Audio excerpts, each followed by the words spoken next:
Hi, Tom Lydon here in Hollywood, Florida at the Inside ETF conference, and I'm here with Samantha Azzarello, who's Executive Director, Strategist at JPMorgan Asset Management. Great seeing you, Sam. Hi, Tom. We just came off a great panel where we were talking about the markets for 2019. What are three things advisors need to be thinking about? I think number one is it's late cycle, but that doesn't mean we have to not be investing. We want to be investing maybe a little bit more cautiously. So I think of US equities, but with a quality and value tilt to them.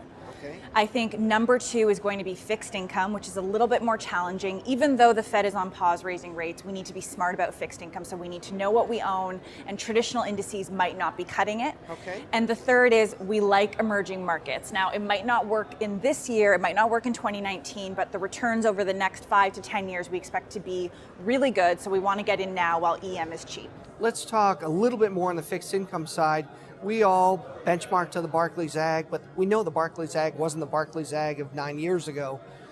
What are some things advisors need to be thinking about there to make sure that they've got their investors' best interests in mind and on the right side of the right asset classes?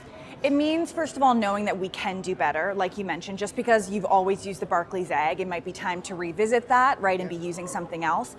We want to get paid for holding interest rate risk. So if we're going to have duration, we want to have yield associated with that. Yeah. And right now, the amount of duration, which is high, versus the amount of yield, which is low on the Barclays Agg, is just not good enough.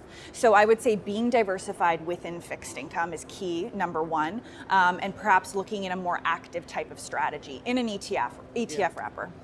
So we have a huge home country bias here in the U.S. Very few investors have anything outside the U.S.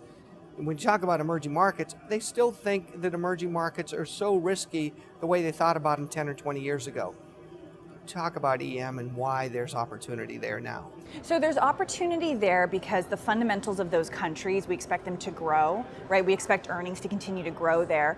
And over the longer run, we expect those returns to be higher than the US. Now, obviously EM, it's a higher beta market, it's a little bit more feast and famine, and there can be a lot of volatility, but we know in the ETF world, you can find EM exposure in a way that dampens volatility or even has a quality bias to it. So we want that in the portfolio.